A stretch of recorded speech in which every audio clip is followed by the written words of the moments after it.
Hello everyone, welcome back to my channel learn to be smart. इस video में हम machinery disposal account, asset disposal account बनाना सीखेंगे।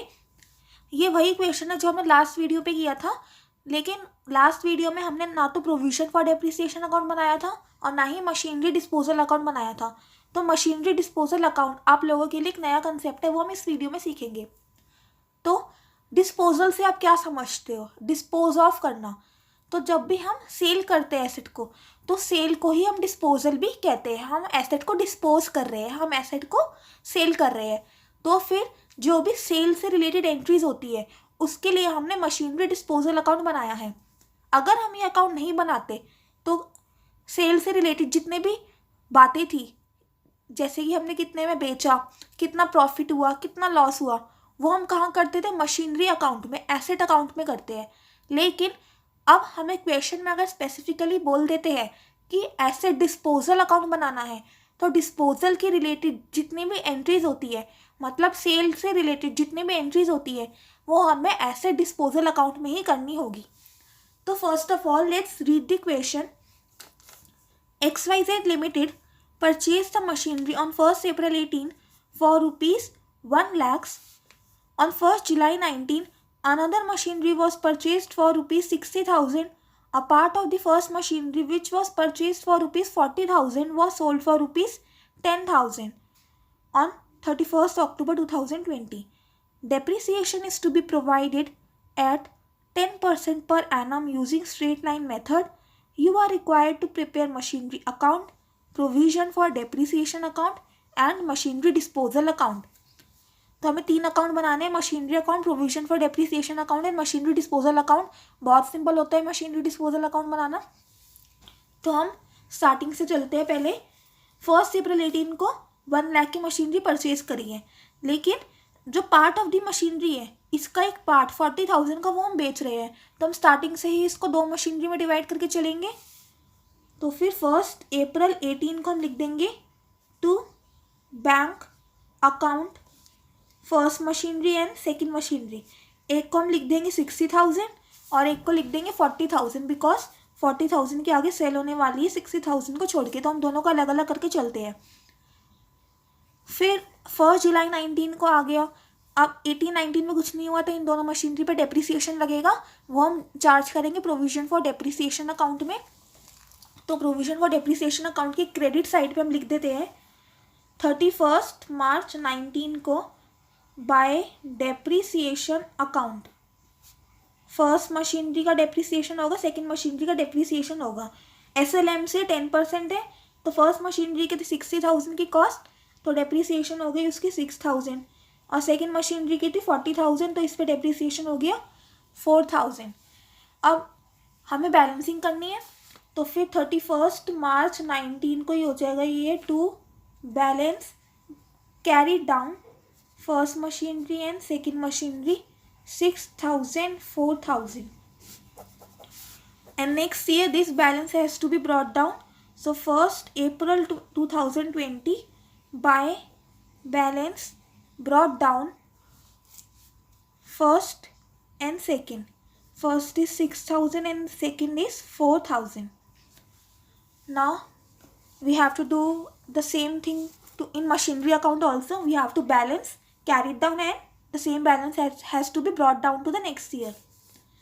So 31st March 19 by balance carry down first, second 60,000, 40,000. 1st April 19. This is to balance brought down first and second 60,000 and 40,000. इसमें एक छोटी सी mistake हो गई। ये जो भी बैलेंस है, ये भी 1 अप्रैल 19 है, 20 नेक्स्ट ईयर हो जाता है, अभी 1 अप्रैल 19 चलेगा। तो ये 18-19 की बात हो गई है। अब देखो 19 में क्या बोल रहे हैं। 1 जुलाई को एक और मशीनरी परचेज करी है 60,000 की, तो फिर हम लिख देंगे इधर 1 जुलाई 19 को to bank account. This is a third machinery for rupees 60,000. It has been purchased for rupees 60,000. Now in 1920 also nothing has been purchased, so we have to charge depreciation at the end of the year, and we have to charge depreciation in provision for depreciation account obviously. So फिर 31st March 2020 आ गया by depreciation account. Now we have 3 machinery and we have to charge depreciation in 3 machineries. First, second and third. First machinery original cost 60,000, 10% SLM, so depreciation would be 6,000. Second machinery original cost 40,000, so depreciation कैसे आएगा 40,000 का 10% 4,000 से. और third machinery 60,000 की है, लेकिन उसे कब परचेज किया, जुलाई पे परचेज किया. तो अगर हम करें 60,000 का 10%, ये होता है 6,000, लेकिन इंटू हमें 9/12 भी करना पड़ेगा क्योंकि ये सिर्फ 9 मंथ्स के लिए यूज़ करी गई है. तो फिर 4,500 इसका डेप्रिसिएशन आता है. अब बैलेंस कर देते हैं. 31st March 20 को टू बैलेंस कैरी डाउन. एक काम कर, एक साथ ही लिख दे. चलो एक साथ ही लिख देते हैं. तो ये क्या आ जाएगा 6,000 plus 4,000 plus 6,000 plus 4,000 and plus 4,500. तो ये आ जाता है हमारे पास 24,500. और ये हो गया 1 April 20 by balance brought down 24,500.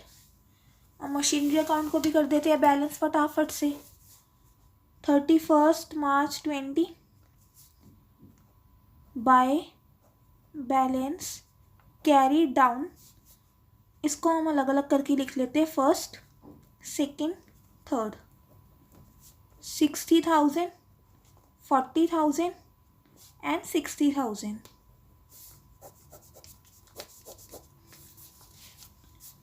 First April 20 to balance brought down first, second, third, 60,000, 40,000 and again 60,000. ठीक है, यहाँ तक 2 साल कंप्लीट हो गए. अब थर्ड ईयर में देखो क्या हो रहा है. 31st October 2020 को क्या हो रहा है, जो 40,000 वाली मशीनरी थी वो बेच ही जा रही है 10,000 की. तो 40,000 वाली मशीनरी को सेल हो रही है 10,000 31st October 2020 में. तो 31st October तक का भी पहले डेप्रिसिएशन लगेगा उस मशीनरी पे, बिकॉज यूज़ हुई है. कितने मंथ्स हो जाते हैं, अप्रैल, मई, जून, जुलाई, अगस्त, सितंबर, अक्टूबर, 7 मंथ्स हो जाते हैं. तो पहले सेकंड मशीनरी का हम प्रोविजन फॉर डेप्रिसिएशन अकाउंट में डेप्रिसिएशन चार्ज कर लेते हैं 31st October को bye depreciation account on second machinery. कितना होगा, 40,000 की वैल्यू है उसकी. ओरिजिनल कॉस्ट 40,000 है. 10% मतलब into 10 divided by 100 into 7 divided by 12. ये आ जाता है 2,333. ये आ गया इसका डेप्रिसिएशन. अब देखो ध्यान से सुनना, अब क्या करना है हमें. ये एसेट कहाँ पर है, मशीनरी अकाउंट पे 40,000 की, और इसका अभी तक डेप्रिसिएशन हमने कहाँ चार्ज किया, प्रोविजन फॉर डेप्रिसिएशन अकाउंट पे. अगर इसमें मशीनरी डिस्पोजल अकाउंट बनाने को नहीं बोलते हमसे, तो हम क्या करते, जितना भी प्रोविजन फॉर डेप्रिसिएशन अकाउंट पे इस मशीनरी का डेप्रिसिएशन है वो हम इस मशीनरी अकाउंट में लाते. फिर हमें निकालना पड़ता कि कितना प्रॉफिट हुआ, कितना लॉस हुआ, वो सब हम मशीनरी अकाउंट में करते. लेकिन इस क्वेश्चन में हमें क्या बोल दिया, मशीनरी डिस्पोजल अकाउंट बनानी है. और मशीनरी डिस्पोजल अकाउंट में सेल से रिलेटेड जो भी सब बातें होती है वो उधर ही हम लिखेंगे. तो फिर हमें क्या करना है, ये वाली एसेट जो 40,000 की सेल हो रही है इसको हमें मशीनरी डिस्पोजल अकाउंट में लेकर जाना होगा. और इस मशीनरी से जितना भी डेप्रिसिएशन हमने इधर लगाया है उसको भी हमें मशीनरी डिस्पोजल अकाउंट में ही ट्रांसफ़र करना पड़ेगा. और हम मशीनरी डिस्पोजल अकाउंट में ही कैलकुलेट करेंगे कि कितना प्रॉफिट आया और कितना लॉस आया. तो एक बार कर लेते हैं. तो पहले 31st October को ये सेकंड मशीनरी डिस्पोजल अकाउंट पे लेकर जाएंगे. सो बाय मशीनरी डिस्पोजल अकाउंट 40,000. और वैसे ही जितना भी अभी तक इसका डेप्रिसिएशन इस मशीनरी पे लगा है वो भी हमें मशीनरी डिस्पोजल अकाउंट में लेकर जाना है 31 अक्टूबर 2020 को। To machinery